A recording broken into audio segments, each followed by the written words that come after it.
Well, a very good afternoon on what day is it, Eddie? Well, you know it's Saturday. It's Saturday the 27th day of April 24.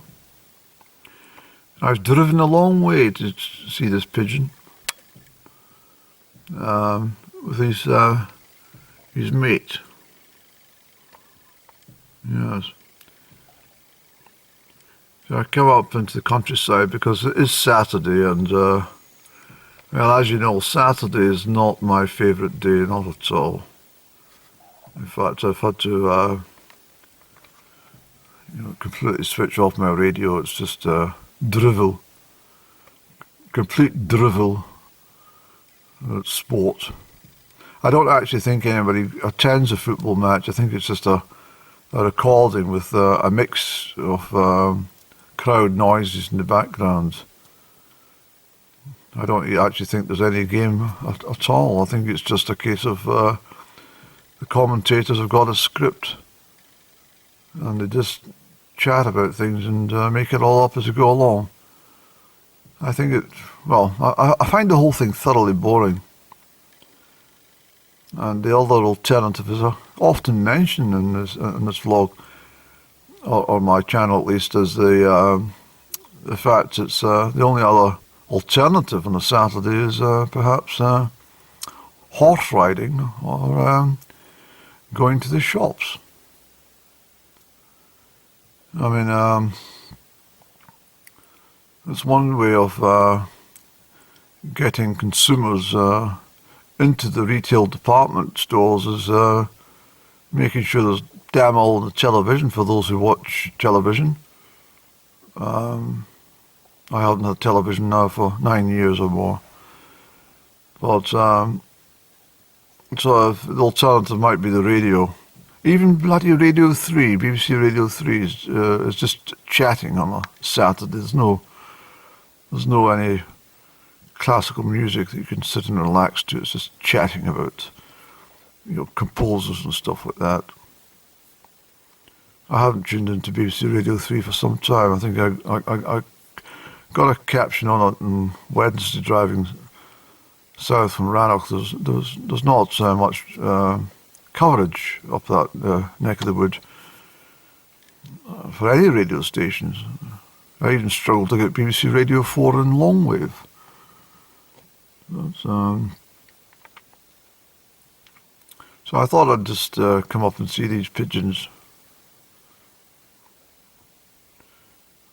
There was the pigeons returned to the back garden, and there's two of them, but it's normally May that they come, and I'm looking forward to a beautiful May day when they sit on the front windowsill watching me in the garden.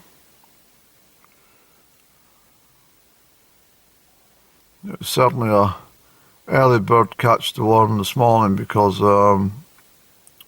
can you speak properly, Annie? The early bird caught the worm this morning. A beautiful morning. It really was. It was absolutely gorgeous. Very cold. There was ice in the water dish for the birds, and I was out very early. The dew in the grass. Was it rain? I don't know, but excuse me. But this is what I like about nature. If you just watch them, they just and you don't alarm them. They do all sorts,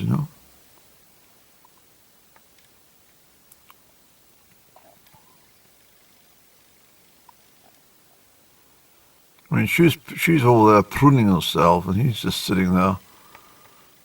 He's not fussy about what she's up to. I think he's the boss.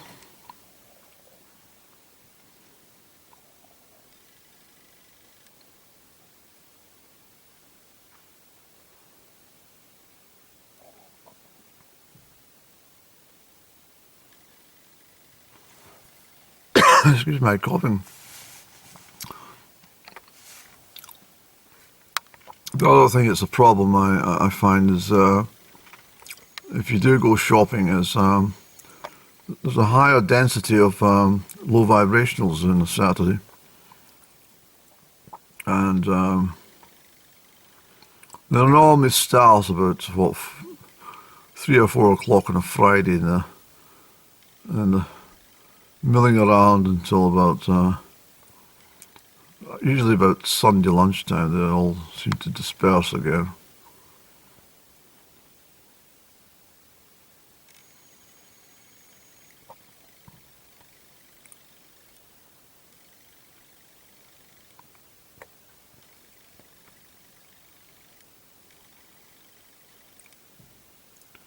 Not quite sure if he's having a nap.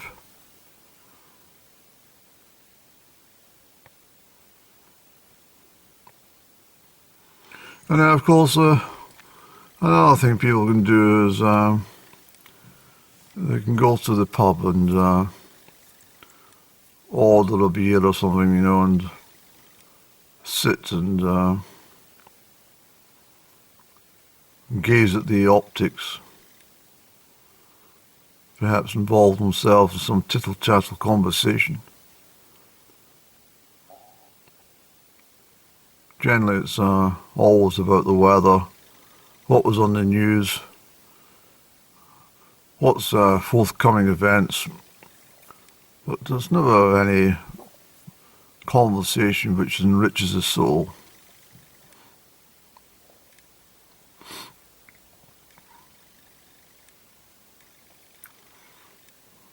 Now, of course, they drink that tenant's lager and they're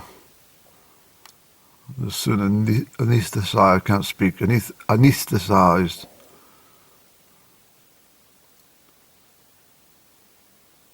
Sit staring vacantly ahead of them,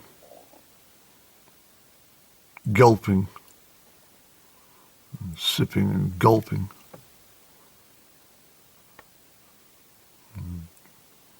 Attentive bar steward will say, "Would you like another one?" Yeah, oh, yes please. Another one's poured. Exactly the same thing. And the bar door opens, creak. A lot of the customers will turn their head and see who's coming through the doors. Most of them just sit staring at the pint. Of course, by this time all conversation's gone. It's the brain is all stewed up with the alcohol, and it's the capacity to think anything else but how to outstretch their hand and pick up the tumbler to aim it for their mouth. It's not always possible. Sometimes lager can be seen streaming down the sides of the mouth and, you know, onto the person's shirt or something, you know. Attentive bar steward say, "I think you've had enough." "No, give me another pint, will you? In fact, give me a pint and a bloody whiskey."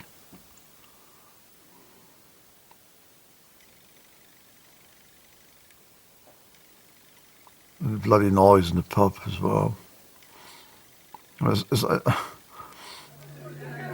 It's not really entertaining, is it? I mean, it's bloody noise in the background from everybody chatting. You know, the ones who are able to talk, of course. The other ones who are sitting anaesthetised will be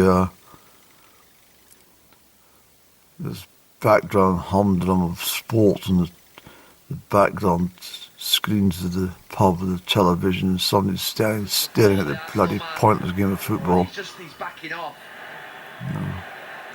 Any old game, or there's no football, it's bloody golf or motor racing, you know.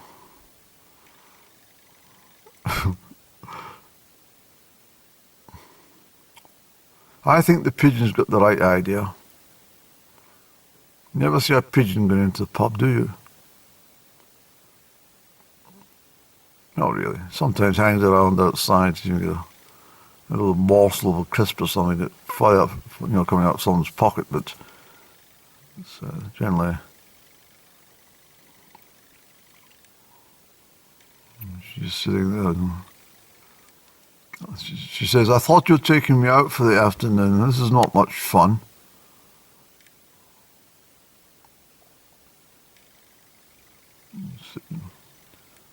He says, "Oh, bloody cheer up. What else do you expect? You want to go to the woods?" "No, I don't want to go to the woods. We'll go there later, I think." "Well, just enjoy yourself." He seems rather controlling, this particular pigeon. I think he's got tendencies of controlling nature. Best avoided.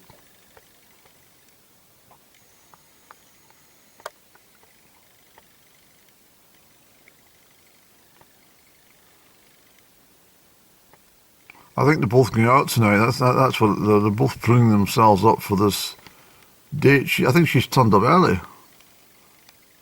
I'm sure she has.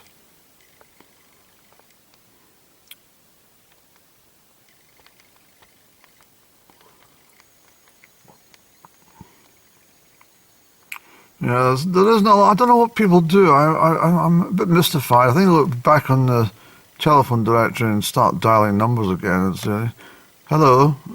Sorry to bother you, but it's 3:10 on a Saturday. I was wondering, what the hell are you up to?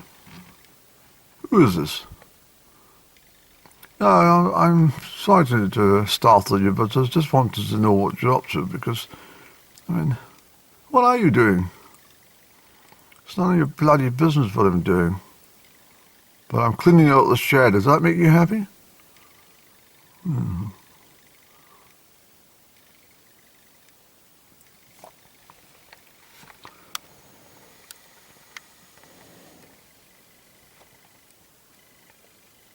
Thank goodness for the church, eh? Somewhere to consider while gather one's thoughts.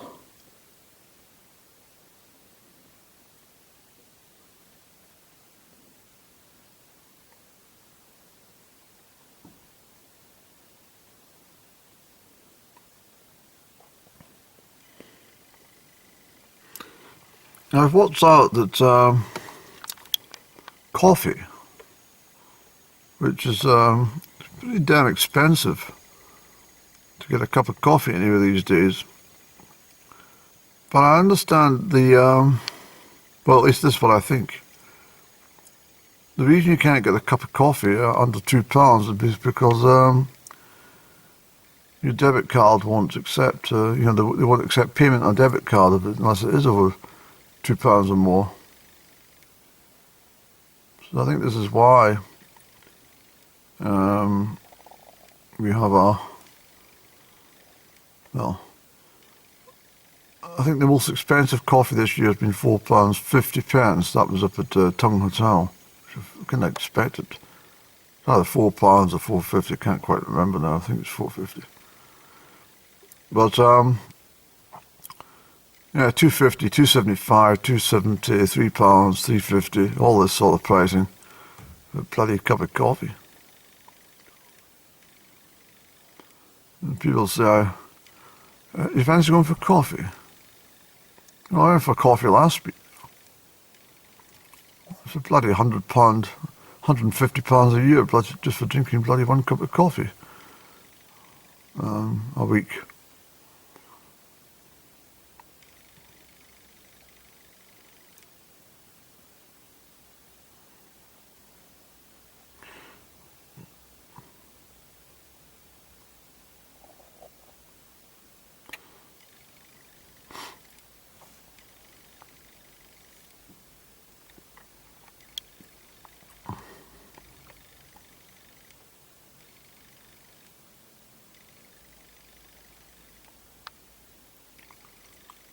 I mean, you don't say to someone,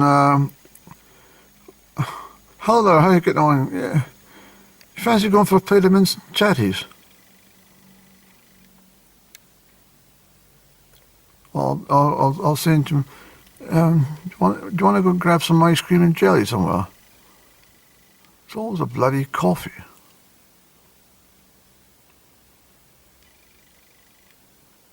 Sitting face to face, chatting to somebody over a bloody coffee.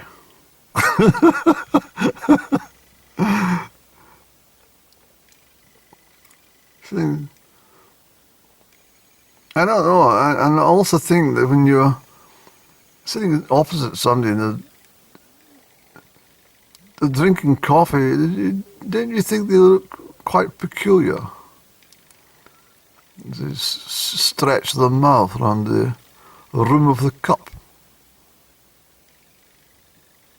I find it very off-putting.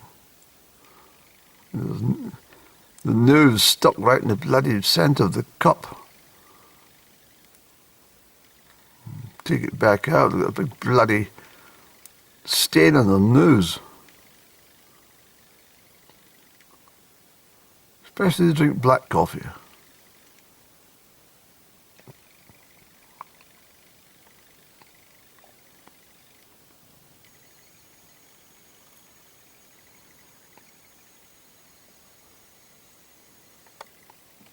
A lovely bird, the pigeon, isn't it? Very soothing as well, when they're chatting to each other. I can't hear if they're talking. I mean, the car windows are up, I'm afraid, so I'm unable to hear if they're sitting cooing to each other or not.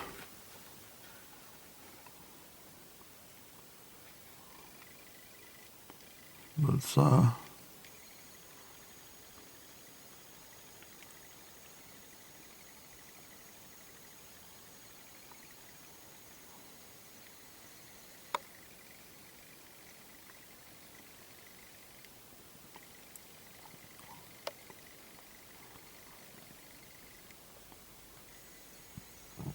oh dear, I need to get this bloody thing focused.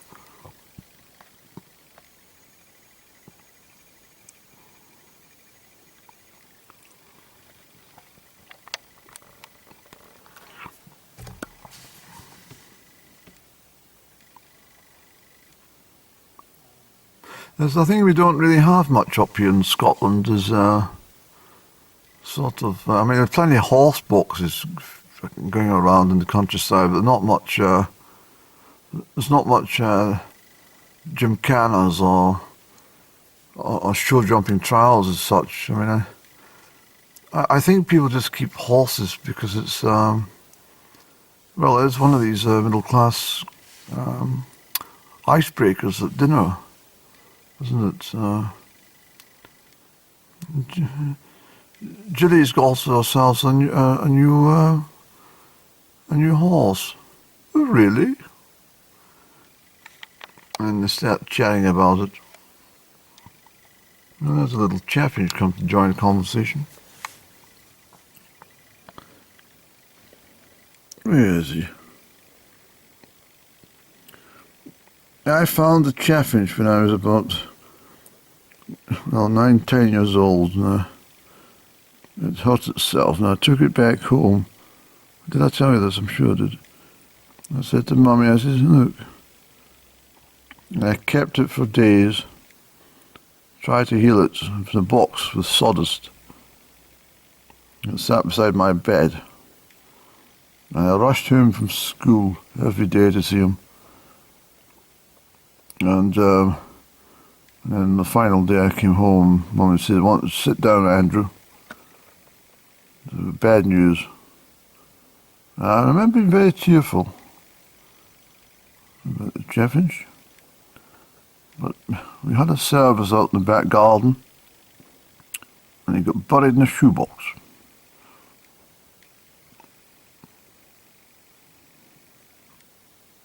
Another time I remember taking a bird down to the local vet. And I believe it was a pigeon. Yes, it was, Eddie. It was a pigeon. It hurt itself. This is true. I took it down. And I found the pigeon. It's not very well. I think it's got a broken wing or something. And the vet just threw it in the bin. I was much older then. I said, what the hell are you doing? She said, there's no point, there's nothing we can do for it. You don't throw the bloody bird in the bin, though. I'd report you. But, so I think he did something to it to put it out of its misery, but I wasn't hanging around.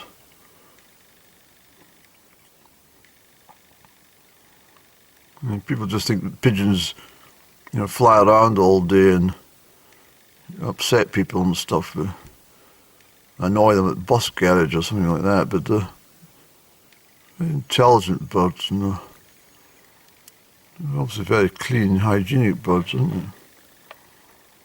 And spending a lot of time just making sure everything's right. Of course, there's a big difference between these countryside pigeons and the ones you get in the city, like bloody Bertha. I think the pigeons in Bertha, replicate the citizens of Bertha in some respect. Always trying to mooch something off you, or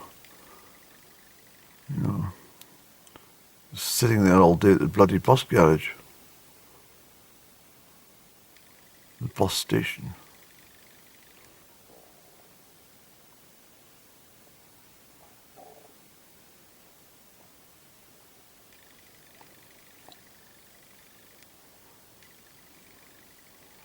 It's difficult to think that it is a pigeon, and all its feathers are all erect and fluffing out.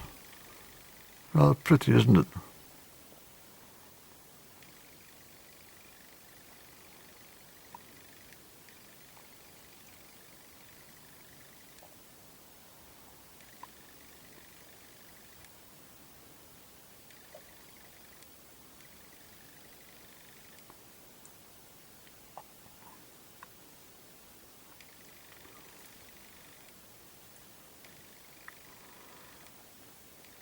Of course, that's something else that we were happening today. Would be the garden centres would be jam-packed with people milling around and making selections on plants and stuff like that. And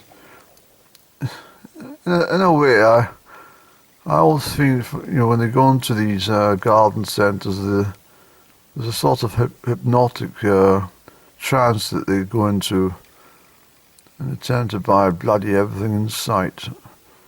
I'm not immune to it either. I mean, I just try to avoid the garden centre, because you do tend to buy things like a child in a sweet shop. You just want to buy this, that, and everything, but you can't afford it all, so you end up, your visit to the garden centre, you come away feeling bloody more miserable than you did when you arrived.